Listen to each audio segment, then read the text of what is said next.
हिंदी में यूपीएससी की तैयारी से संबंधित प्रोग्राम्स को देखने के लिए सब्सक्राइब करें स्टडी IQ IAS हिंदी।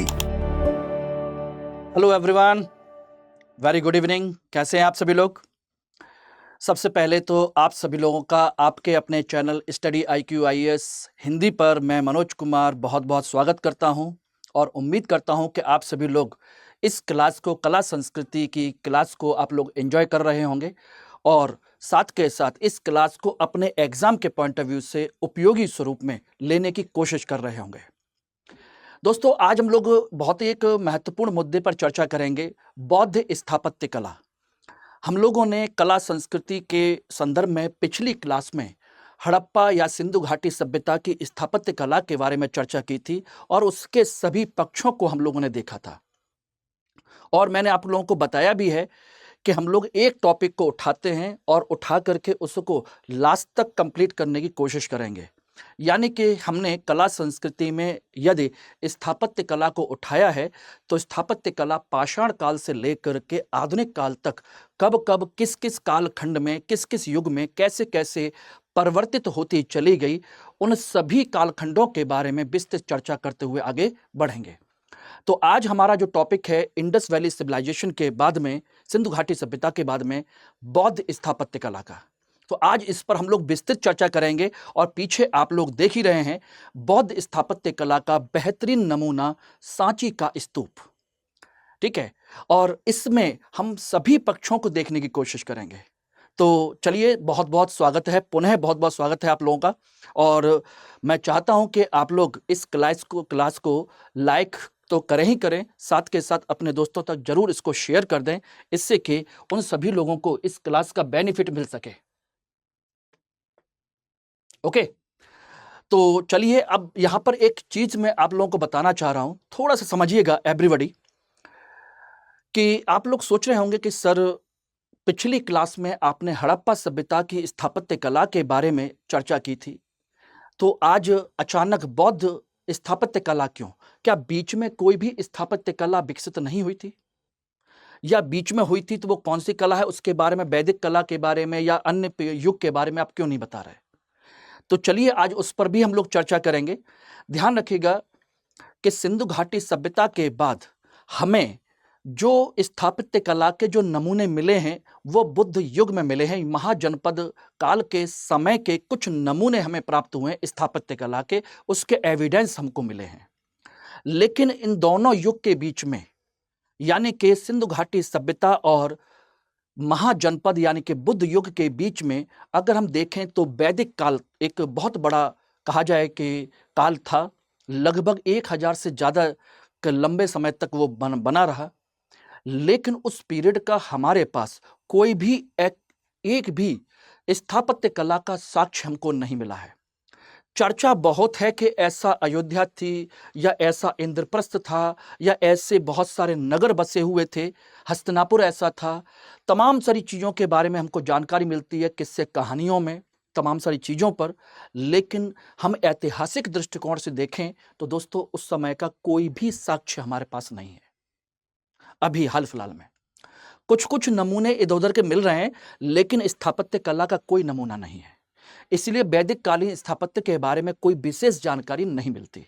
क्यों नहीं मिलती है? क्योंकि आर्य लोग जब बाहर से यहाँ पर आए थे, जैसा कि इतिहास में विदित है, तो उन लोगों ने यहाँ पर यहाँ के किलों वगैरह में रहने की बजाय वो लोग जंगल में अपने गांव बसा करके रहते थे, झुग्गी झोंपड़ियों में रहते थे।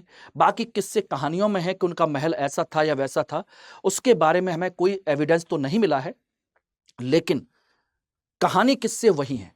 फिर भी मैं आप लोगों के लिए एक छोटा सा एक नमूना, छोटी सी कुछ चीजें, बेसिक चीजें जो आपको कहा जाए कि किसी भी अच्छे टेक्स्ट बुक में, अच्छी किताब में आपको जानकारी शायद ही मिले, मैं आज आपको वैदिक कालीन स्थापत्य के बारे में थोड़ा सा 5 मिनट में हल्का सा ब्रीफ करूंगा कि उस समय का जो रहन सहन था, या स्थापत्य था, या उनकी बसावट थी, वो कैसी थी। तो चलिए, सबसे पहले मैं आपको एक छोटा सा एक नमूना में दिखा देता हूं कि आपके वैदिक युग में जो आर्य लोग जो रहते थे वो बेसिकली इस तरह की झोंपड़ी, ये गांव है, इस तरह के उनके गांव या झोंपड़ियां हुआ करती थी। जिनमें ये लोग रहते थे, आर्य लोग, क्योंकि इनका मूलतः कार्य क्या था? गायों को पालना और गायों को पूरे दिन चराना और शाम को इकट्ठा होना, सारी चीज़ों को लेकर के, ठीक ना। तो स्टार्टिंग में इन्होंने यही सारे कार्य किए थे, एवरीबॉडी, ठीक है। लेकिन हमें कुछ अन्य चीज़ों से जानकारी मिलती है कि उन्होंने अपने जो गांव बसाए थे बेशक मिट्टी के और झोंपड़ी के ही, लेकिन हकीकत में कंडीशन ये थी कि बनावट भी बड़ी अच्छी थी। इस बनावट में अगर आप देखेंगे तो ये एक स्ट्रक्चर आप देखेंगे कि गांव के बाहर का स्ट्रक्चर है, ये गेट है कि कैसे लकड़ी के खंबे लगा करके उसमें बांस की जालियां हैं, बांस की लकड़ियों की जालियां हैं, उनका गेट बनाया गया है जहां से आराम से उनकी गायें बाहर जा सकती हैं। अंदर ये देख रहे हैं कि किस तरीके से उनकी मिट्टी की दीवारें बनी हुई हैं और ऊपर घास फूस की छत बनी हुई है। इस तरह की स्टार्टिंग का स्ट्रक्चर था उनका। और समय के साथ जब ये नष्ट होता है तो आप सोचिएगा, लकड़ी के बने हुए खंबे, लकड़ी की बनी हुई जालियां समय के साथ नष्ट हो जाती हैं। लेकिन इसी परंपरा को आगे जाकर के सांची के स्तूप में या बौद्ध काल में जाकर के इसी को इसी को पत्थरों में बदल दिया गया। सांची के स्तूप या तोरण द्वार देखेंगे, उनकी वेदिका देखेंगे, उनकी रेलिंग देखेंगे तो आपको इसी तरह का तोरण द्वार और इस तरह की रेलिंग दिखाई देगी। ऐसा नहीं है कि अचानक बुद्ध युग में दोस्तों रेलिंग, तोरण द्वार और इस तरह की जो चीजें हैं वेदिका वगैरह अचानक आ गई हो, ऐसा नहीं है। वो परंपरा थी। बस अंतर क्या था? पहले लकड़ी की थी जो नष्ट हो गई, बाद में पत्थर की बनी, वो आगे तक बनी रही। ये यहाँ की स्टार्टिंग है। लेकिन इस स्टार्टिंग का भी एक साइंटिफिक पहलू हुआ करता था, एक वैज्ञानिक पहलू हुआ करता था। ऐसा ही नहीं था वैदिक कालीन स्थापत्य। ध्यान रखना, वैदिक कालीन स्थापत्य के वर्तमान में, ध्यान रखिएगा दोस्तों, वर्तमान में इसके कोई भी साक्ष्य नहीं है। केवल किताबों और अन्य चीजों से इसके बारे में हमें जानकारी मिलती है कि उनके गांव और घर कैसे बने होते थे। ध्यान रखना, ये घर बने होते थे घास के, लकड़ी के और मिट्टी के बने हुए होते थे। घास, मिट्टी, लकड़ी के निर्मित थे। इसीलिए समय पर ये क्या हो गए? ये नष्ट होते चले गए और इसके एविडेंस नहीं बचे। ये देखेंगे, ठीक है ना। ये देखेंगे उस समय की एक झोंपड़ी किस स्ट्रक्चर में बनती थी। एक नमूना बनाने की कोशिश की गई थी वैदिक विधि विधान से, जैसे इसका निर्माण किया गया हो, जैसे इसका विधि विधान से निर्माण किया गया हो। और ये वैदिक आर्किटेक्चर का एक साइंटिफिक सिस्टम है जिसको मैं बताने की कोशिश कर रहा हूं कि जो ऋग्वेद है, सामवेद है, यजुर्वेद है, अथर्ववेद है, इनके अनुसार समय समय पर धीरे धीरे कैसे कैसे इनके गांव और जो घर हैं उनकी बसावट कैसे हुई, स्टेज 1, स्टेज 2, स्टेज 3, ये देखेंगे। पहले एक दो झोपड़ियां थी, फिर बड़ी झोपड़ियां होने लगी। झोपड़ियों का स्टार्टिंग का जो स्ट्रक्चर था केवल खंभों पर था। बाद में इसको मिट्टी की दीवारों से इसको ढकने लगे जिससे कि प्रॉपर तरीके से सुरक्षा बन सके, और ये धीरे धीरे और अच्छे तरीके से स्ट्रक्चर बनने लगा। ये देखेंगे तो ये उनके गेट का नक्शा बनाया गया जिससे कि आराम से उनके जानवर आसानी से इसमें एंटर कर सके, जा सकें और कभी भी इनको आराम से सुरक्षित रखा जा सके। और ये इनके गांव का एक नमूना है कि किस तरीके से गांव का डिजाइन बनता था, ठीक है ना। लेकिन ये भी एक तरीका नहीं था, बल्कि वैदिक परंपरा के अनुसार इनके गांव के नमूने देखेंगे। ये एंशियंट टाउन का क्लासिफिकेशन है, वर्गीकरण है कि कितने तरीके के इनके गांव की बसावट होती थी। ये आप देख लीजिएगा। ये चीजें आप लोगों ने पहले शायद ही कभी देखी हो। मैं ये नहीं कह रहा कि मैं पहली बार आपको बता रहा हूं, लेकिन ऐसा नहीं है। लेकिन आज आप अच्छी तरीके से इसको समझ लीजिएगा। ये वैदिक विलेज का स्ट्रक्चर है, कैसे कैसे बनाए जाते थे, गांव, झोंपड़ी, घर कैसे बनते थे, कैसे चारों तरफ से उसका डिजाइन बनता था। ये जो स्ट्रक्चर है ये टाउन का है, और टाउन का स्ट्रक्चर भी अलग अलग तरीके से बनाया जाता था। ये देखेंगे तो ये रहा आपका, ठीक है ना। ये नंदीग्राम, नंदी वस्त्र है, ठीक है ना। ये अलग हैं, ये अलग हैं, ये अलग हैं। ये अलग अलग डिजाइन के बने हुए आपके स्ट्रक्चर हैं। इनको थोड़ा पढ़ेंगे तो आपको समझ में आएगा कि ये स्वास्तिक के आकार का बना हुआ आपका गांव है, स्वास्तिक के डिजाइन का, ठीक है ना। ये दिमाग, ये प्रस्तर के रूप में बना हुआ है, प्रस्तर यानी कि बिल्कुल चारों तरफ से ढका हुआ और बीच में ये अलग अलग तरीके से बने हुए हैं, ठीक है ना। ये नंदी वस्त्र की तरह है, नंदी की तरह, ये नंदी चक्र की तरह है, ठीक है ना। उसी प्रकार से अलग अलग ये बनाए हुए थे, अलग अलग डिजाइन के हुआ करते थे। और नंदी तो जान रहे होंगे, बाबा नंद का गांव, जहां पर हजारों गायें रहती थी, तो किस तरह से उनके गांव का डिजाइन बना होगा। ऐसे ही नहीं था, बाकायदा उनका विधि विधान से पूरा एक स्ट्रक्चर बनाया हुआ था, होता था, जिससे वैदिक कालीन गांव और उनकी जो झोपड़ियां हैं वो बने हुए होते थे, ठीक है ना। इस तरीके से थे, ऐसे ही अचानक नहीं था कि सब कुछ के अचानक बन गया हो। बस अंतर क्या है, वर्तमान में उसका कोई एविडेंस हमारे पास नहीं है, ठीक है ना, ध्यान रखिएगा। और आप लोगों के लिए एक महत्वपूर्ण सूचना एक और भी है कि फरवरी 2025 बैच नंबर 2 जो हमारा लॉन्च हुआ था 17 तारीख से, उसकी अंतिम एडमिशन की अंतिम तिथि 27 फरवरी डिसाइड की गई है कि 27 फरवरी तक आप इसमें एडमिशन ले सकते हैं। और शाम को 6 बजे वाला बैच है, ये इवनिंग बैच, ठीक है ना। और इस बैच में मैंने आपको बताया है कि इस बैच में आपकी इंडियन इकोनॉमी से क्लास स्टार्ट हुई है, जस्ट अभी स्टार्टिंग है। आप 10 दिन के अंदर इसमें एडमिशन ले सकते हैं और 2025 और 2026 तक के लिए इसको टारगेट करके अपने लक्ष्य को हासिल कर सकते हैं। और इसके लिए जो फीस स्ट्रक्चर है वो मात्र 23,999 रखा गया है, लेकिन उसके लिए आपको कोड यूज करना पड़ेगा MK लाइव। अगर आप चाहते हैं कि प्रॉपर पैटर्न पर प्रॉपर तरीके से सिस्टमेटिक तरीके से आप मेरे साथ तैयारी करना चाहते हैं, सफलता सुनिश्चित करना चाहते हैं, तो इस बैच को ज्वाइन करिए, मेरे साथ जुड़िए और आराम से आगे बढ़िए, ठीक है ना। और इसमें आपको मैं बता दूं कि इन 4 स्टेज में हम लोग तैयारी करवाएंगे आपकी, बिल्कुल टाइम टू टाइम होगा, सारी चीजें होंगी, सब कुछ होगा। अलग अलग स्टेज में पहले फाउंडेशन तैयार करवाया जाएगा, फाउंडेशन के बाद प्रारंभिक परीक्षा, फिर मेंस और फिर इंटरव्यू, यानी कि हर एग्जाम के लिए अलग से क्लास। एक फाउंडेशन तो है ही 13 महीने का, साथ के साथ आपको हर स्टेज के लिए अलग से फिर revision class with daily answer writing, with weekly test, with test series, ठीक है ना, with current affair class, CSET की क्लास, पर्सनल आपको मेंटर मिलेगा, ये सारी चीज़ें आपको मिलेंगी और क्लास नोट्स मिलेंगे वो अलग से, वो सारी चीज़ें आपको उसमें अवेलेबल हैं। Everybody clear? तो इस चीज़ को जरूर ध्यान रखिएगा, लेकिन ध्यान रखना MK लाइव कोड लगाना बिल्कुल मत भूलना, अन्यथा फिर मत कहना कि मनोज सर हमसे बात नहीं करते हैं या मनोज सर से हम कुछ पूछ नहीं पाते, मनोज सर से हम जुड़ नहीं पाते हैं। हालांकि आप सभी लोग मुझसे, बहुत सारे लोग जुड़े हुए हैं। ये मेरा टेलीग्राम बार कोड है और ये मेरा कोड है जिसको आपको इस्तेमाल करना है। कोई भी बुक परचेज करते हैं, कोई कोर्स परचेज करते हैं, टेस्ट सीरीज परचेज करते हैं, तब इस कोड को यूज करेंगे तो अच्छा खासा डिस्काउंट आपको मिलेगा। बाकी कोई भी डाउट हो तो आप मुझसे यहाँ पर कॉन्टैक्ट कर सकते हैं, टेलीग्राम, इंस्टाग्राम और मेल ID। और इस क्लास का PPT PDF भी आपको इसी टेलीग्राम लिंक पर मिल जाएगा दोस्तों, ओके। इसलिए बिल्कुल परेशान मत होइएगा किसी भी लेवल पर,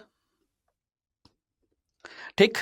चलिए अब इसके आगे हम बात करें तो वैदिक काल के जब एविडेंस नहीं मिले तो आगे जाकर के महाजनपद काल शुरू हुआ।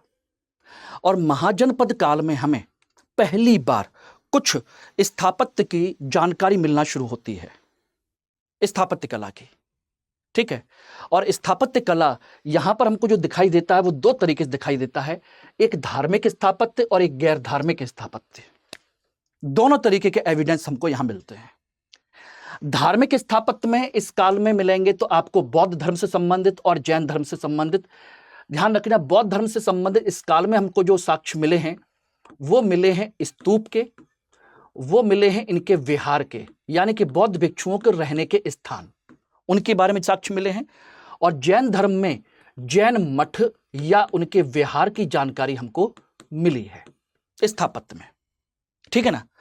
और गैर धार्मिक में अगर बात करें तो गैर धार्मिक में इस काल में केवल नगरों के बारे में जानकारी मिली है, जिन्हें हम महाजनपद काल के 5 से 6 प्रमुख नगर कहते हैं, जिनमें आप लोग जानते होंगे पाटलिपुत्र, ठीक है ना, साकेत, पाटलिपुत्र है, साकेत है, हस्तिनापुर है, जिनके बारे में जानकारी के कुछ कुछ एविडेंस मिले हैं, ठीक है ना। श्रावस्ती है, श्रावस्ती हुआ, साकेत हुआ, चंपा हुआ, चंपा और कौशांबी। ये वो हैं जिन्हें हम क्या कह सकते हैं, नगर की श्रेणी में हम डालते हैं, सिटी की, शहर में।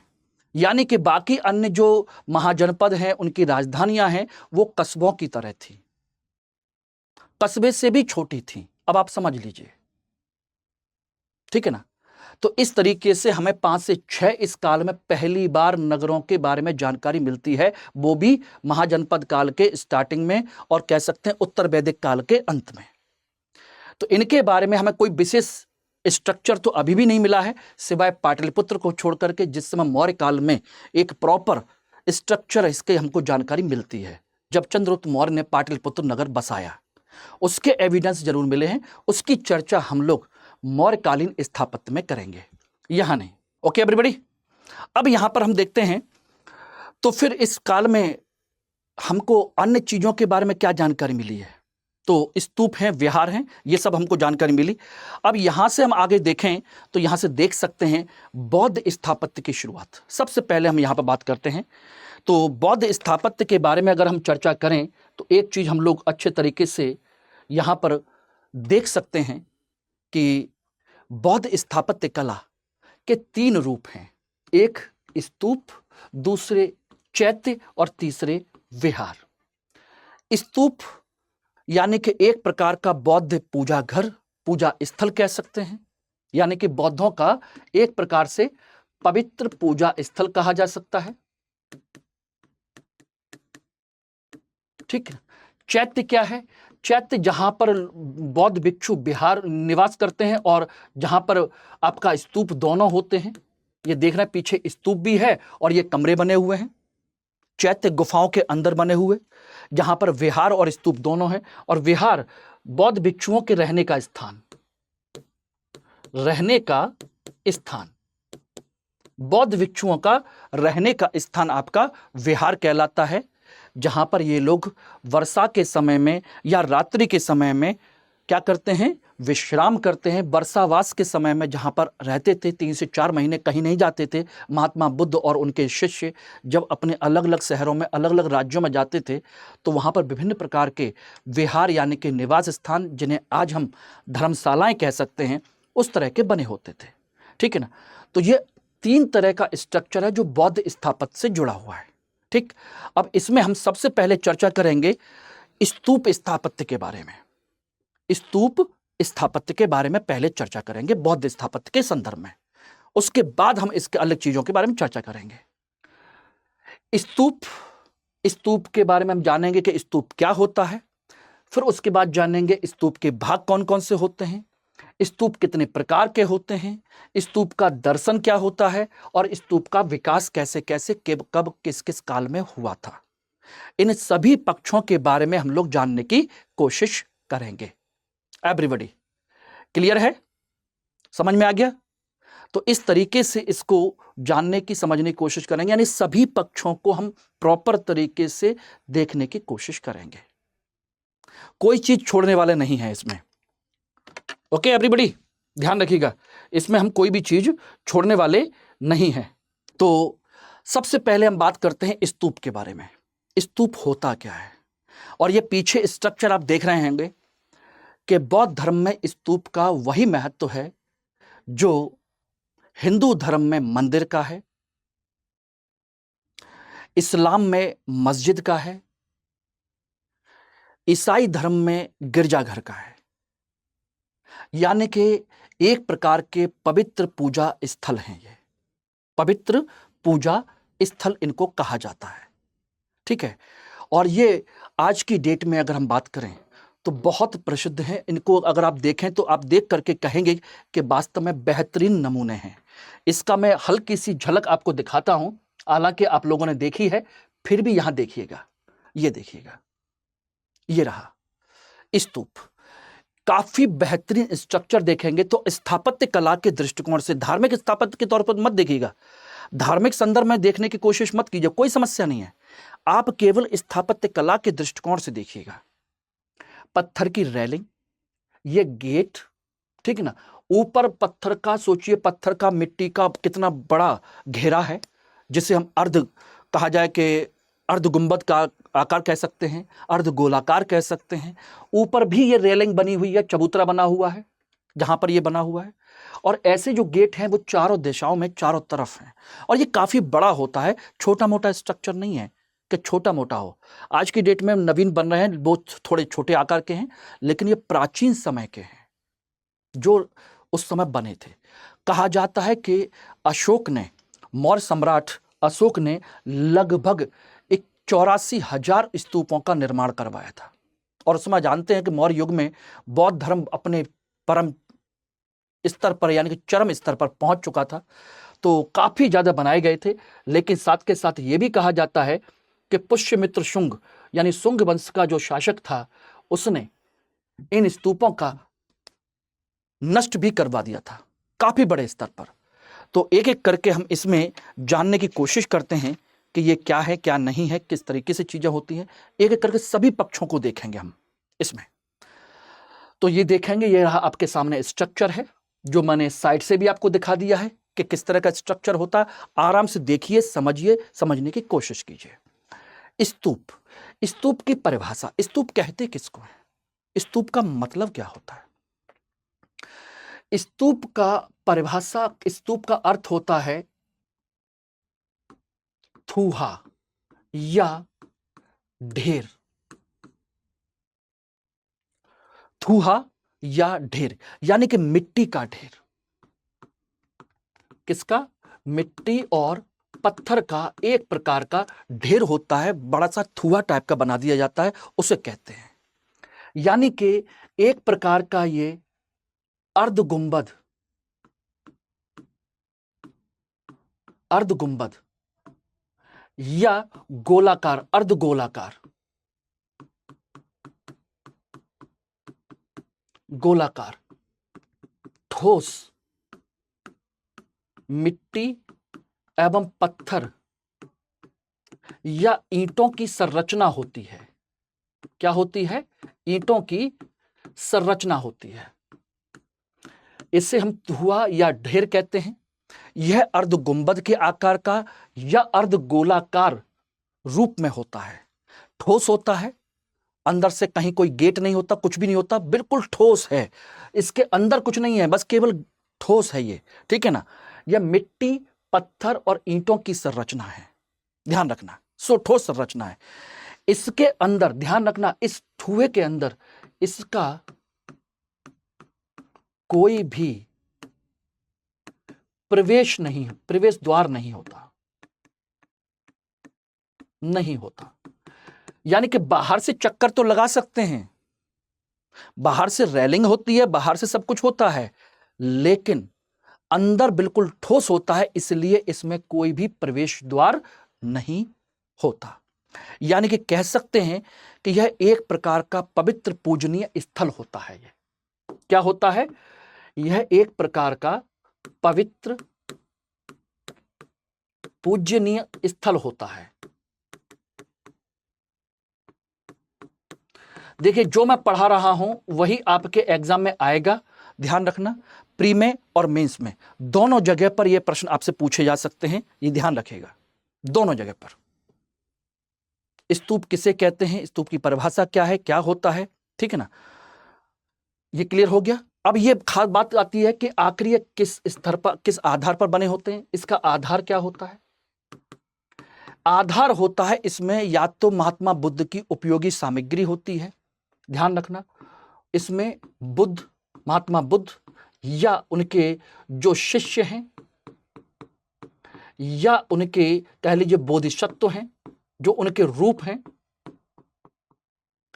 उनके सभी के या तो उनके शरीर के अंश होते हैं या उनके द्वारा उपयोग किए गए उपयोगी सामग्री रखी होती है, ठीक है ना, या फिर इनके प्रतीक चिन्ह रखे होते हैं, प्रतीक चिन्ह, चिन्हों पर बने होते हैं, बने होते हैं। या वो जगह जहां पर महात्मा बुद्ध ने, बोधिसत्वों ने या उनके शिष्यों ने कोई प्रवचन दिया, या किसी ने मान लिया कि मुझे यहाँ पर उनका बनवाना है, जैसे हम मंदिर बनवाते हैं जहाँ से कोई मूर्ति निकल आती है, या उन्होंने कहा कि भाई हमको इस जगह पर मंदिर बनाना है, वैसे बनाते, उसी तरीके से है ये। ठीक है ना एवरीबॉडी? तो ये बात समझिएगा। उस आधार पर ये बने हुए होते हैं। ठीक है ना, क्लियर हो गया? तो इससे जुड़ी हुई 4 चीजें होती हैं और इनके चारों तरफ एक प्रदक्षिणा पथ होता है। ये रहा, इसके चारों तरफ जो लोग होते हैं, इसको बनाया क्यों जाता है, ध्यान रखिएगा। इसको बनाने के जो पीछे कारण होता है, इसमें यह होता है कि इसमें जो इनके शिष्य या जो भी इनके कहा जाए भक्त होते हैं, जो भी हैं, भक्त हैं या शिष्य हैं, इसके जो मानने वाले लोग हैं, वो इसकी प्रदक्षिणा करते हैं। क्या करते हैं? प्रदक्षिणा करते हैं। ये ध्यान रखना, मंदिर की तरह अंदर जाकर के उसमें पूजा नहीं होती, इसमें बाहर से ही उसके चारों तरफ घूम करके प्रदक्षिणा करते हैं और अपने जो भी मंत्र उच्चारण करना है या उनका नाम लेना है या उनके प्रवचन को सुनना है, वो सारी चीजें इसमें होती रहती हैं।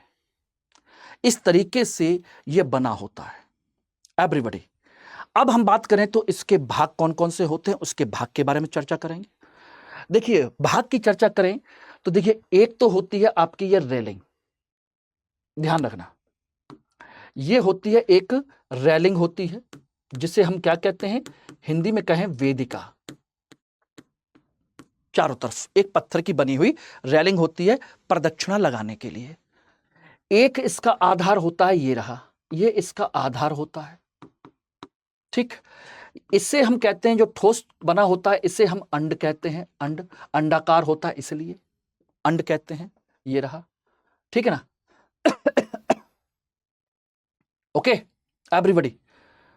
उसके ऊपर ये जो स्ट्रक्चर होता है इसे हम कहते हैं आपकी हर्मिका, जो चौकोर बना हुआ होता है, एक छतरी टाइप से उसके बीच में लगी होती है, उसके चारों तरफ एक छत्र टाइप का बना होता है, चारों तरफ रेलिंग टाइप की बनी होती है चौकोर रंग की, उसे कहते हैं हर्मिका। और इसके ऊपर जो बनी होती है इसे हम कहते हैं छत्र। ये रहा, ये रहा, ऊपर ये बने हुए छत्र बने हुए, और छत्र के नीचे जो डंडी लगी हुई है इसे यष्टि कहते हैं।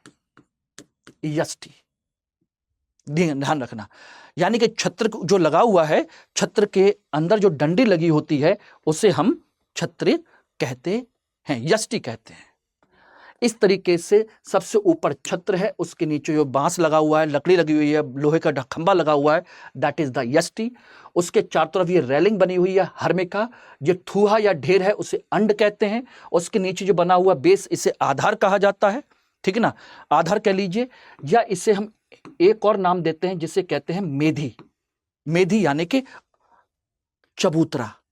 ठीक है ना, ये हो गया। और इनके आगे ये जो स्ट्रक्चर बना होता है इसे कहते हैं तोरण द्वार। तोरण द्वार कहते हैं। ध्यान रखना, ये सभी के सभी अपने आप में ये सारी चीजें हैं।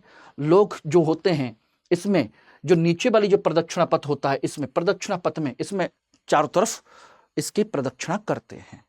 कुछ कुछ में यही दे रखा है, यहीं पर है, वरना 2 स्तर होते हैं। 2 स्तर होते हैं, ध्यान रखिएगा। एक स्तर ये रहा और एक स्तर ये रहा। ठीक है ना? और ध्यान रखना, तोरण द्वार एक नहीं होता बल्कि 4 होते हैं। चारों दिशाओं में 4 तोरण द्वार होते हैं।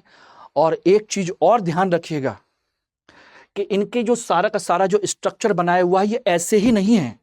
क्या आप सोच रहे हो कि ऐसे ही स्ट्रक्चर बना दिया गया हो? नहीं माय डियर, इसका हर एक पॉइंट का, हर एक चीज का अपना एक दर्शन है, अपनी एक व्यवस्था है, अपना एक उद्देश्य है इसको बनाने का। खाली ऐसे ही ढेर बना देना ही स्तूप नहीं कहलाता, बल्कि उसके पूरे के पूरे विधि विधान होते हैं, पूरे के पूरे एक दर्शन होता है। जिसे मैंने कहा था कि स्तूप का अपना एक दर्शन है। ध्यान रखना, स्तूप का अपना एक दर्शन है। ये देखिएगा, ये रही रेलिंग, एक ऊपर वाली ये रही, ये आपका बेस है जिसे हम मेधी कहते हैं, मेधी। और ये आपकी बाहर की रेलिंग है जिसे हम वेदिका कहते हैं।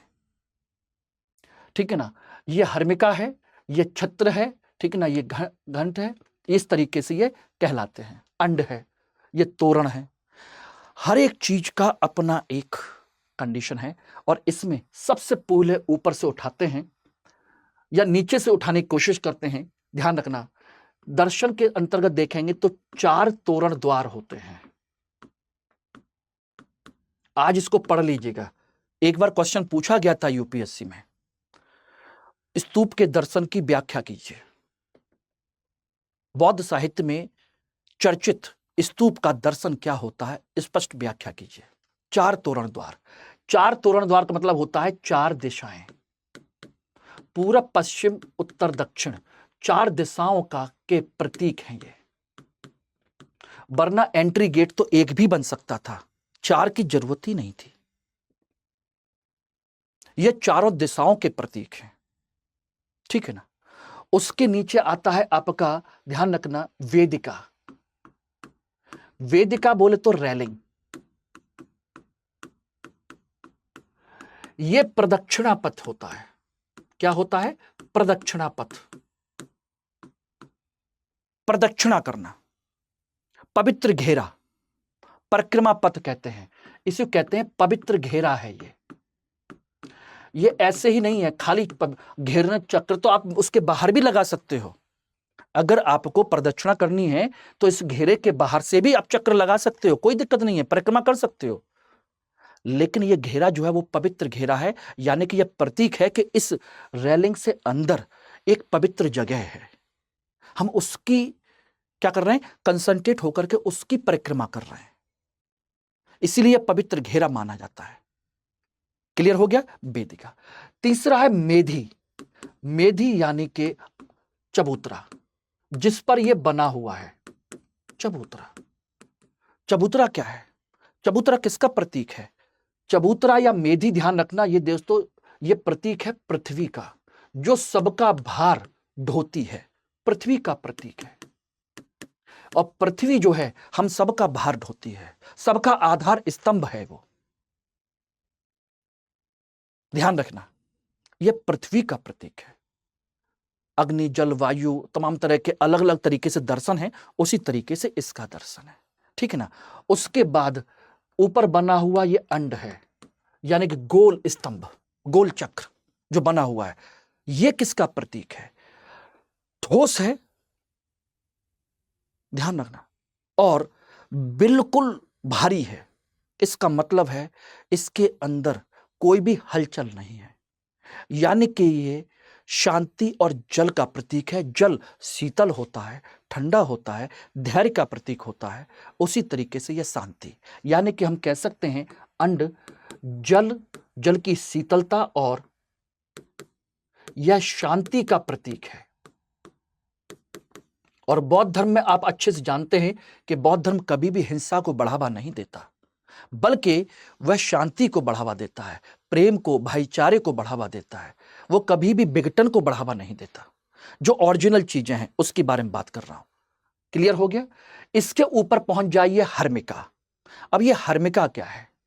ध्यान रखना, हर्मिका में भी ऐसा ही नहीं है सिंपल सा, इसके ऊपर जो स्ट्रक्चर बना हुआ है, ध्यान रखना, हर्मिका का जो स्ट्रक्चर होता है ऐसे नहीं होता। हर्मिका के नीचे एक बॉक्स टाइप का बना हुआ होता है। ये जो रेलिंग है, हर्मिका बनी हुई है, हर्मिका के ऊपर जो छतरी लगी हुई है बीच में, इस तरह का होता है, ध्यान रखना, ये है। और यहां पर एक बॉक्स लगा होता है, ये है आपकी हर्मिका चारों तरफ से, ये रही, यहां बॉक्स होता है और बॉक्स के ऊपर ये छतरी लगी होती है, यूं इस तरीके से ये छतरी लगी होती है। तो यहां पर जो लगा होता है, जहां पर ये बॉक्स डंडा लगा हुआ है, ये जो डंडा है ये है यष्टि यानी दंड, ठीक है ना। और ये हर्मिका और ये छत्र है। और यहां पर जो बॉक्स बना होता है, इसी बॉक्स में होते हैं, ये होता है आपका बक्सा, लकड़ी का, पत्थर का, किसी भी चीज का। और इस बक्से में होते हैं कुछ ना कुछ प्रतीक चिन्ह, इसी में रखे होते हैं आपके विभिन्न प्रकार के सामान या प्रतीक चिन्ह रखे होते हैं इसी में। हो सकता है महात्मा बुद्ध के द्वारा उपयोग किया हुआ कोई सामान रखा हो, कोई भी चीज रखी हो, कुछ भी रखा हो सकता है, ये है। इसलिए उसके चारों तरफ से हर्मिका बनाई गई है, ठीक है ना। हर्मिका के अंतर्गत ध्यान रखिएगा, ऐसे ही नहीं है कि खाली हर्मिका ऐसी बना दी गई है।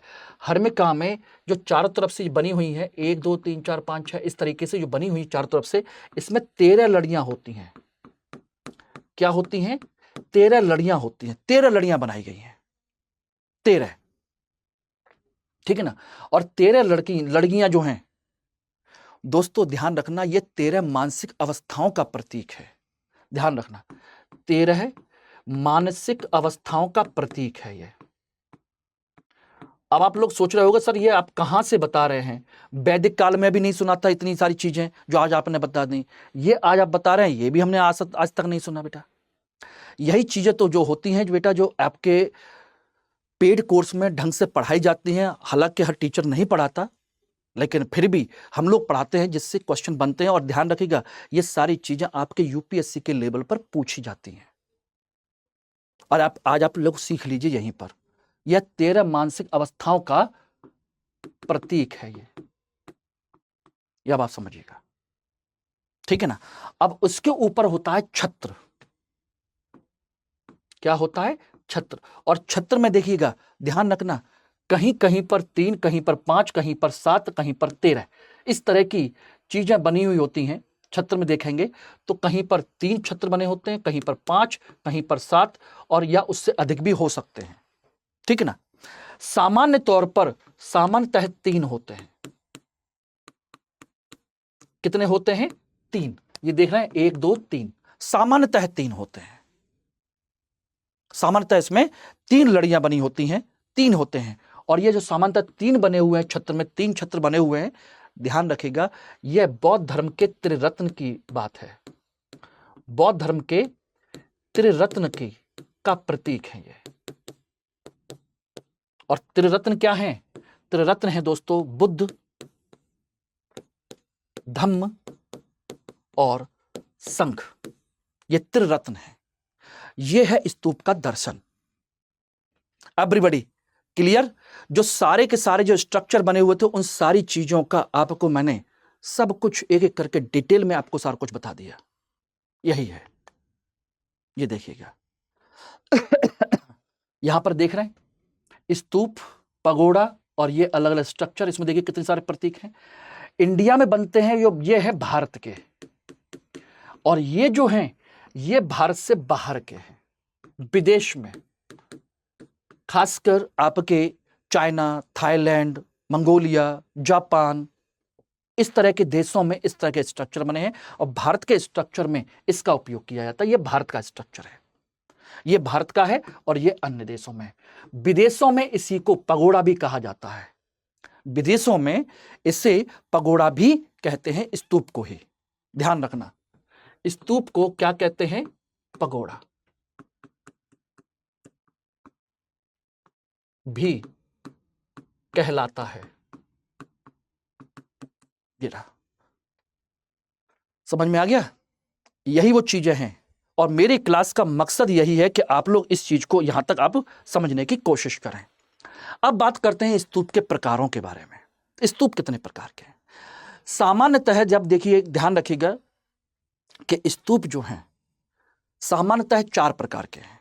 एक शारीरिक, दूसरे पारभौगिक, तीसरे उद्देशिक, चौथे पूजार्थिक। क्वेश्चन पूछा जा सकता है प्री में भी और मेंस में भी कि स्तूप कितने प्रकार के होते हैं, ठीक है ना। तो शारीरिक, पारभौगिक, उद्देशिक और पूजार्थिक, ये क्या होता है? एक्चुअली में शारीरिक का मतलब होता है ऐसे स्तूप जहां बुद्ध, महात्मा बुद्ध या भगवान बुद्ध या बोधिसत्व या उनके शिष्यों के शरीर के अवशेष रखे हुए हैं। यानी कि उनके शरीर के अवशेषों पर जहां बने हुए स्तूप हैं, उन्हें कहा जाता है शारीरिक स्तूप कहते हैं। जहां महात्मा बुद्ध, बोधिसत्व या उनके शिष्यों के शरीर के अवशेष रखे हुए हैं, ठीक है ना। एक और ऐसे जो अवशेष हैं, ध्यान रखना, ऐसे प्रारंभ में महात्मा बुद्ध के मरने के बाद प्रारंभ में जब महात्मा बुद्ध को का महापरिनिर्वाण हो गया, उनकी मृत्यु हो गई, महापरिनिर्वाण हो गया, तो प्रारंभ में ऐसे 8 और कहीं कहीं 9 लिखे रहते हैं, 9 स्तूप बनाए गए थे। कहीं कहीं 8, कहीं कहीं 9 स्तूपों का निर्माण किया गया था, किसी किसी जगह पर 8। लेकिन जो मान्य है वो ध्यान रखना, मान्य संख्या 9 की है, लेकिन किसी किसी किताब में 8 भी लिखा हुआ है, इसलिए कंफ्यूज मत होइएगा, ठीक है ना। वो मैं बता दूंगा कौन कौन से नहीं है, पहले समझ लीजिए कि इनका अर्थ क्या है, ठीक है ना। दूसरे अगर हम बात करें तो दूसरे जो है पारभौगिक, यह महात्मा बुद्ध या इनके शिष्यों के द्वारा उपयोग में लाए गए सामान के आधार पर, उपयोग में लाए गए सामान पर निर्मित है। महात्मा बुद्ध ये बोधिसत्व या उनके शिष्यों ने जिन सामान का इस्तेमाल किया, उनके कपड़े, उनके जूते, उनके चप्पल, उनके बर्तन, उनका कमंडल, जो कुछ भी उन्होंने उपयोग किया, उनको रख करके उनके आधार पर बनाए गए स्तूप है। पारभौगिक यानी उपभोग किए गए।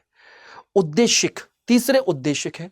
पारभौगिक का एक उदाहरण देखना चाहे तो आप एग्जाम्पल है पारभौगिक का उदाहरण, वो है आपका चंपारण में बना हुआ केसरिया स्तूप। केसरिया स्तूप चंपारण बिहार में बना हुआ है, काफी बड़ा है केसरिया स्तूप, और यहां पर कई महत्वपूर्ण चीजों का इस्तेमाल किया गया था। पारभौगिक में उनके द्वारा लाई गई वस्तुओं का इस्तेमाल किया गया था, उन पर बनाया गया है केसरिया स्तूप। तीसरा है उद्देशिक, यानी कि किसी विशेष उद्देश्य से।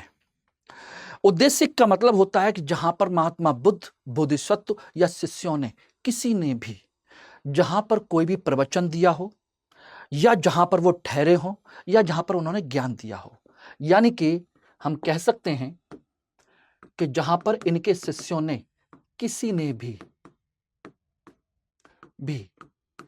ज्ञान दिया हो जिस जगह पर, या जहां पर उन्होंने निवास किया हो,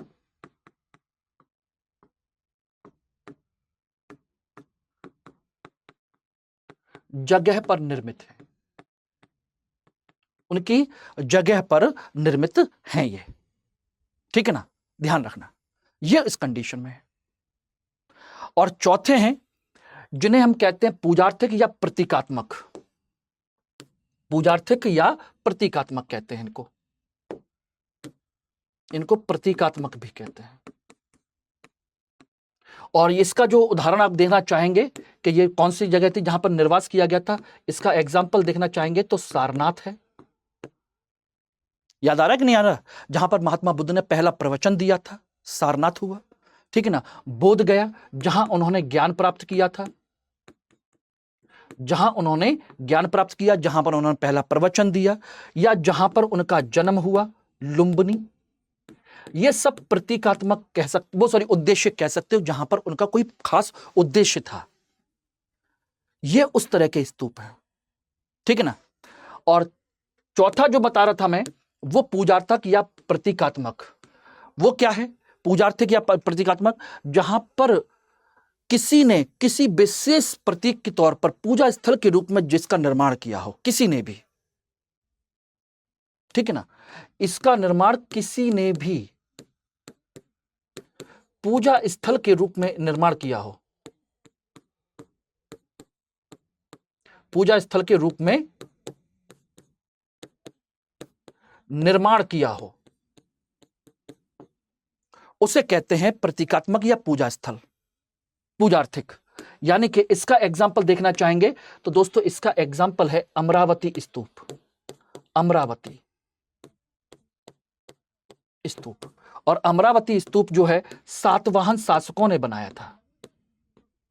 जो सातवाहन शासक थे, मौर्यों के बाद दक्षिण भारत में आंध्र प्रदेश, महाराष्ट्र के क्षेत्र में जो सातवाहन शासक आए थे, उन्होंने इसका निर्माण किया था। तो ये 4 प्रकार के स्तूप हैं।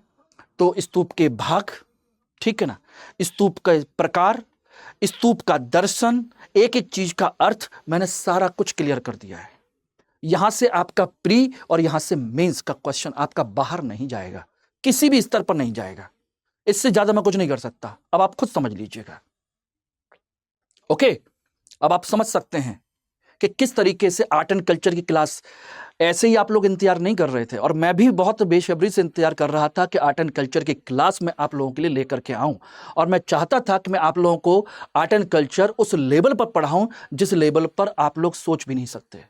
और मैंने पहले ही कहा है कि मेरा उद्देश्य यह है कि आपको 10 किताबें नहीं 20 किताबों तक निचोड़ भी आपको दे दिया जाए और आपको पढ़ने की जरूरत ना पड़े। अब इन 10-20 किताबों को ढूंढते रहिए कि क्या इतनी सारी चीजें किसी एक जगह पर मौजूद हैं। नहीं मौजूद हैं। आपको सब एक जगह पर मौजूद करके मैं दे रहा हूं, उपलब्ध करा के दे रहा हूं। चुपचाप ढंग से बैठ के पढ़िए, बैच ज्वाइन करिए, आराम से अपने आप को सफलता तक सुनिश्चित करने की कोशिश कीजिए। यह समझिएगा। अब हम बात करते हैं इसके आगे, स्तूप का विकास। दोस्तों ध्यान रखिएगा, स्तूप के बारे में कहा जाता है कि स्तूपों का जो निर्माण है अशोक ने किया था, लेकिन ऐसा नहीं है। स्तूप का निर्माण बेशक अशोक ने किया हो, यहां से अशोक से माना जाता है कि अशोक ने स्तूपों का निर्माण किया था, और कहा जाता है कि उसने लगभग 84,000 स्तूप बनाए थे, जिसे मौर्योत्तर काल में पुष्यमित्र सुंग ने तोड़वा दिया। कुछ एक नमूने आज भी बचे हुए हैं। उनमें सबसे बेहतरीन नमूना सामने आपके बन लगा हुआ है पिक्चर के फॉर्म में, सांची का स्तूप। अब तक का सबसे बेस्ट, सबसे बड़ा, सबसे बेहतरीन नमूना है सांची का स्तूप। लेकिन ऐसा नहीं है कि स्तूप उससे पहले नहीं बने थे। स्तूप उससे पहले महाजनपद के युग में बने थे। मैंने कहा था कि महाजनपद में महात्मा बुद्ध की मृत्यु के साथ ही आपके 9-10 स्तूपों का निर्माण हुआ था। उनके अवशेषों पर अलग अलग जगह के लोग अपने हक जताने के लिए आ गए थे कि इनके शरीर के अवशेष जो हैं वो हमको भी दीजिए, और सब लोग अपने अपने राज्य में सब महात्मा बुद्ध के अवशेषों को लेकर चले गए, और वहां पर उन्होंने स्तूपों का निर्माण करवाया महात्मा बुद्ध के मृत्यु के बाद या उनके महापरिनिर्वाण के बाद में। तो यहां से शुरू हुआ, अशोक के समय में पीक पर पहुंचा, मौर्योत्तर काल में ये और आगे बढ़ा, ऐसा नहीं खत्म हो गया, गुप्त काल में और थोड़ा सा कम हुआ, और दक्षिण भारत में भी ये बाद में जाकर के फैल गया। खासकर मौर्योत्तर काल में ही ये दक्षिण भारत में चला गया। मैंने समझने के लिए अलग कर दिया है, अदरवाइज मौर्योत्तर काल में ही ये दक्षिण भारत में यही चला गया था ये, और गुप्त काल में भी इसका निर्माण हुआ, जिसका बेस्ट एग्जाम्पल आप देख रहे हैं, ये रहा धमेक स्तूप सारनाथ वाला। ये गुप्त काल में निर्मित हुआ है, ठीक है ना। अब आते हैं सबसे पहले महाजनपद युग के आपके सभी के सभी स्तूप, इसमें हम बात करेंगे। तो स्तूपों का निर्माण को लेकर के हमने पहले ही कहा कि महाजनपद के युग में महात्मा बुद्ध के शरीर के अवशेषों पर सबसे पहले निर्मित हुए ये महात्मा बुद्ध के शरीर के अवशेषों पर, ठीक है ना। किस कौन कौन से थे, मैंने कहा था कि 9 और कहीं कहीं 8 भी दे रहते हैं। 9 की लिस्ट मैं आपको बता दे रहा हूं कहां कौन कौन है, ध्यान रखिएगा। राजगृह कौन था? राजगृह में सबसे पहले अजातशत्रु लेने आया था, बिंबिसार का बेटा। अजातशत्रु बोले मेरा हिस्सा दो मुझे। वैशाली, सोचिएगा, पावा, और आपका क्या नाम है उसका, कपिलवस्तु, ठीक है ना। अलकप के बुली, अलकप, ठीक है ना। बेटद्वीप के ब्राह्मण, बेटद्वीप के ब्राह्मण, रामगाम के कोलीय, ठीक है ना। पिप्पली वन के मौर्य,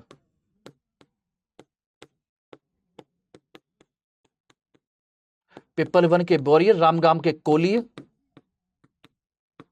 बेटद्वीप के ब्राह्मण, अल्पकप के बुली, कपिलवस्तु के शाक्य, पावा के मल्ल, ठीक है ना, वैशाली के लिच्छवी, ये सब मैचिंग में आपके क्वेश्चन पूछे जा सकते हैं।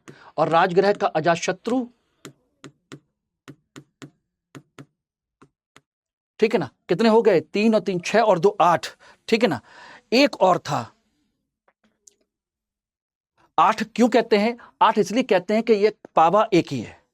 एक्चुअल में कहीं कहीं पर पावा और कुशीनारा को अलग अलग माना जाता है, इसीलिए इसको अलग अलग मान भी लिया जाता है। कुशीनारा और पावा नदी के बीच में के 2 हिस्से से बट गया एक शहर, पावा और कुशीनारा, इसलिए टोटल हो जाते हैं 9।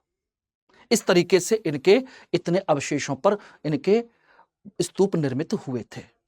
ये रहे, ये यहां के आपके स्तूप हैं। इनके अलावा एक नाम की चर्चा और मिलती है, उर्न के ब्राह्मण। एक चर्चा और मिलती है, स्पेशल चर्चा है, अलग से लिखना चाहें तो लिख लीजिए। उर्न एक जगह है, उर्न के भी ब्राह्मण थे, उन्होंने भी लिया था अवशेष, उर्न के ब्राह्मण। और क्या लिया था? इन्होंने ली थी महात्मा बुद्ध के राख और उनके जो हड्डियां हैं उनके वो लेकर के, उनकी अस्थि और राख का इस्तेमाल करके उन्होंने एक स्तूप बनवाया था, उनके ब्राह्मण। इस तरीके से आपके ये सारे के सारे हुए थे, ठीक है ना। मौर्य युग में, मौर्य काल में ध्यान रखना, अशोक ने 84,000 स्तूपों का निर्माण करवाया। उनमें 84,000 स्तूपों का जो निर्माण करवाया, उनमें देखेंगे तो आपका सबसे नंबर 1 है आपका सांची। सांची का स्तूप ये रहा। दूसरा है आपका सारनाथ का स्तूप, जिसे धर्मराज स्तूप भी कहते हैं, धर्मराज स्तूप भी कहा जाता है। तीसरा उन्होंने बनवाया था लुम्बिनी का स्तूप, लुम्बिनी का भी इन्होंने बनवाया था, ठीक ना। सांची, सारनाथ, लुम्बिनी, ऐसे अशोक ने बहुत सारे स्तूप बनवाए थे, ठीक है ना। उनके जहां जहां पर उनके प्रवचन हुए, जहां जहां पर उनके ज्ञान प्राप्त हुआ, उन सभी जगहों पर उनके बारे में चर्चा की जाने लगी। लेकिन अशोक ने जो आपके स्तूप बनवाए थे, वो ध्यान रखिएगा, स्तूप जो बनाए गए थे वो मिट्टी और ईंट द्वारा निर्मित थे, मिट्टी और ईंट द्वारा निर्मित थे, पत्थर के नहीं थे। स्टार्टिंग में इसमें पत्थर का उपयोग नहीं किया गया था, ध्यान रखना, ठीक है ना। ये इन पर अलंकरण भी किया गया था, ध्यान रखना, इन पर अलंकरण भी किया गया था। अलंकरण में क्या था? इनके शंख का इस्तेमाल किया गया, उनके चरण का इस्तेमाल किया गया, महात्मा बुद्ध के चरण या शंख या चरण, ऐसे चीजों का, या उनके कमल के फूल का इस्तेमाल किया गया, ठीक है ना। उनके और क्या कहते हैं, उनके चक्र का इस्तेमाल किया गया, चक्र का प्रतीक के तौर पर लगाया गया, धर्म चक्र के प्रतीक के तौर पर इनका इस्तेमाल किया गया। इन सारे प्रतीकों के माध्यम से इनको अलंकृत किया गया था स्टार्टिंग में, ठीक है ना। ध्यान रखना, यह कंडीशन बात थी, ये प्रतीक थे। लेकिन मौर्य काल के बाद में, मौर्योत्तर काल में, ध्यान रखना, कुछ लोग कहते हैं कि पुष्यमित्र शुंग ने इन 84,000 स्तूपों को तोड़वा दिया।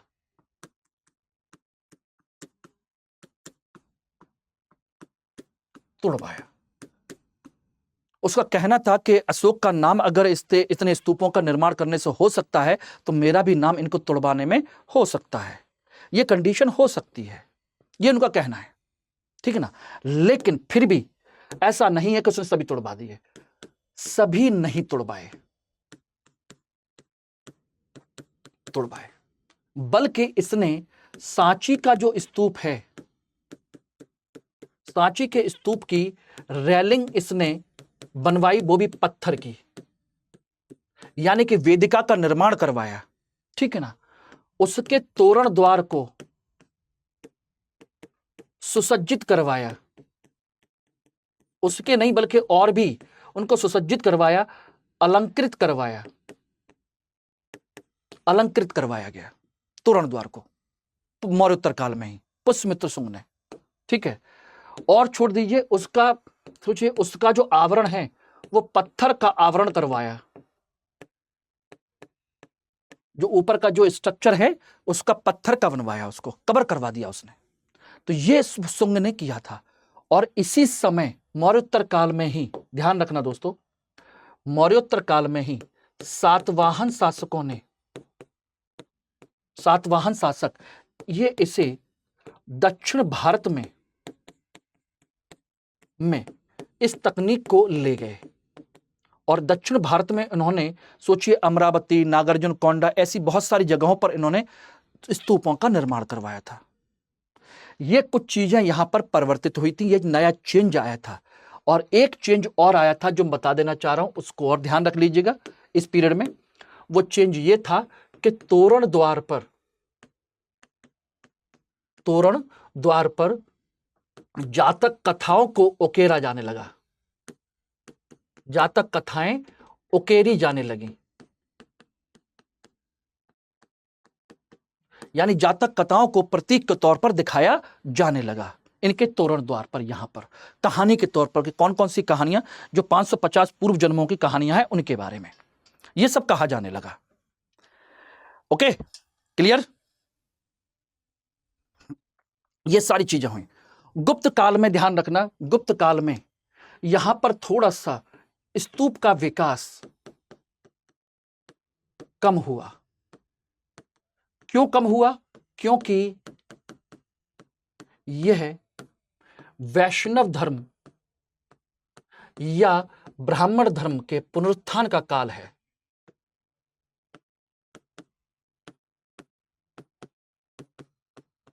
पुनरुत्थान का काल है, ध्यान रखना, इसलिए विकास कम हुआ। फिर भी कुमारगुप्त की पत्नी ने, ध्यान रखना, कुमारगुप्त की जो पत्नी है उसने सारनाथ का धमेक स्तूप का पुनर्निर्माण करवाया, पुनर्निर्माण करवाया। ये रहा, यही है वो सारनाथ का धमेक स्तूप।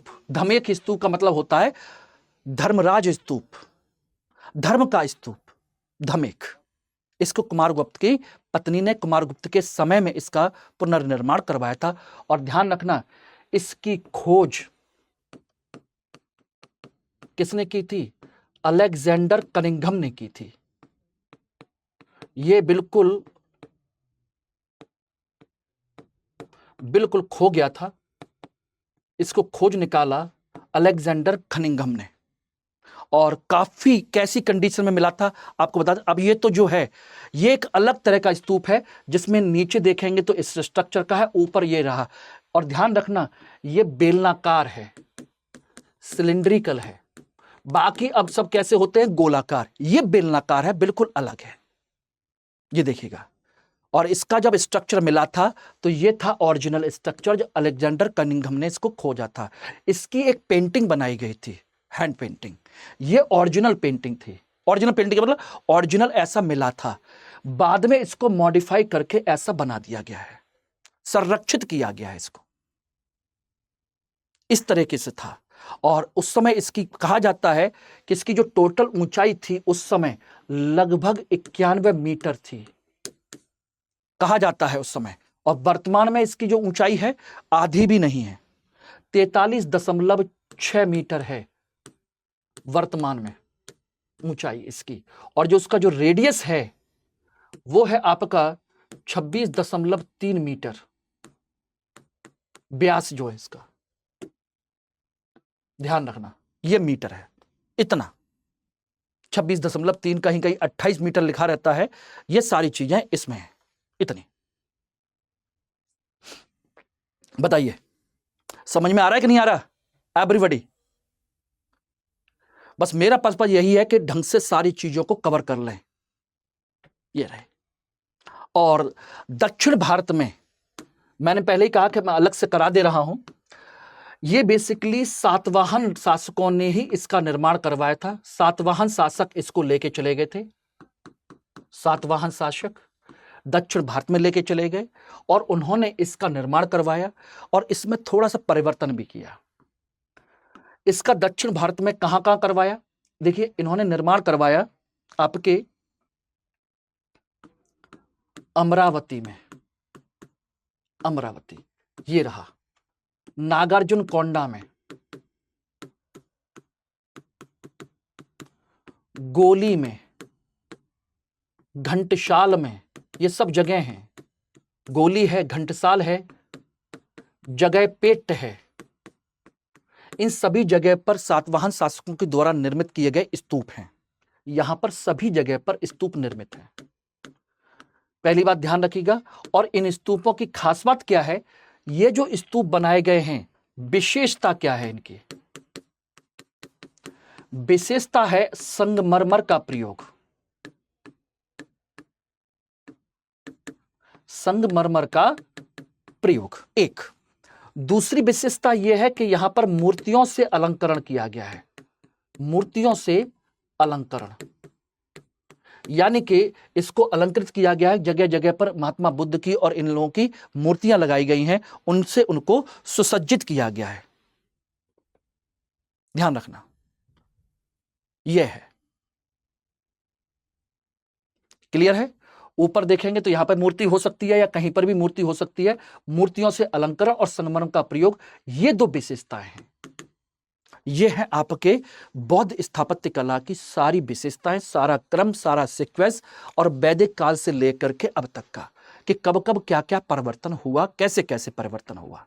आपको नहीं लग रहा कि ये स्ट्रक्चर उसी तरीके का है जैसा कि वैदिक काल में उनके गांव के बाहर की सुरक्षा दीवार हुआ करती थी? अगर आप देखें तो दिखाया था मैंने, नहीं? अगर लोगों ने ना देखा हो तो ये देखिएगा। ये वैदिक काल के जो गांव हुआ करते थे, गांव की बाहर की सुरक्षा दीवार, उसी तरीके का ये स्ट्रक्चर है जहां से तोरण द्वार का कंसेप्ट आया। यहीं से सोचिएगा जानवरों के आने जाने के रास्ते हुआ करते थे। इसी तरीके का सेम कंसेप्ट धीरे धीरे अपना लिया गया। और वैसे भी कहा जाता है कोई भी चीज अचानक प्रकट नहीं होती, बल्कि परंपराएं उसको और परिष्कृत करती हैं और अच्छा बनाती हैं। अचानक कोई नई चीज पैदा नहीं होती। इसका मतलब है महात्मा बुद्ध के समय में या महाजनपद के समय में तोरण द्वार का जो कंसेप्ट आया, रेलिंग का कंसेप्ट आया, अचानक किसी के दिमाग की उपज नहीं थी, बल्कि परंपराएं पहले से चली आई थी। उसको और अच्छे तरीके से इसको कैसे किया जा सकता है वो वहां किया गया है, उसको वहां पर अपनाया गया है। Everybody clear? तो मैंने सारे पक्ष, सारी चीजें मैंने डिस्कस कर दी हैं। उम्मीद है कि आपको क्लास अच्छी लगी होगी। कल की क्लास में हम बात करेंगे चैत्य और विहारों के बारे में, कि कौन कौन से चैत्य, कितने विहार, कहां कहां पर क्या क्या बनाया गया, उन सब के बारे में चर्चा करेंगे, फिर आगे बढ़ेंगे। ठीक है ना? तब तक के लिए आप लोगों से अलविदा लेते हैं। और ये मेरा कोड है। अब में से जो भी व्यक्ति क्लास को ज्वाइन करना चाहता है, पेड क्लास को ज्वाइन करना चाहता है, पीसीएस की, आईएएस की, जुडिशरी की, या कोई भी किताब लेना चाहता है, वो भी यहाँ पर ले सकता है। और MK लाइव कोड यूज करने पर आपको ठीक ठाक डिस्काउंट मिलेगा, ध्यान रखना। और ये मेरा टेलीग्राम और ये मेरा लिंक है, वो टेलीग्राम बारकोड है जिसके थ्रू आप जुड़ सकते हैं और इसका PPT PDF आपको यहाँ से मिल सकता है। ठीक है ना? चलिए, thank you very much, good night.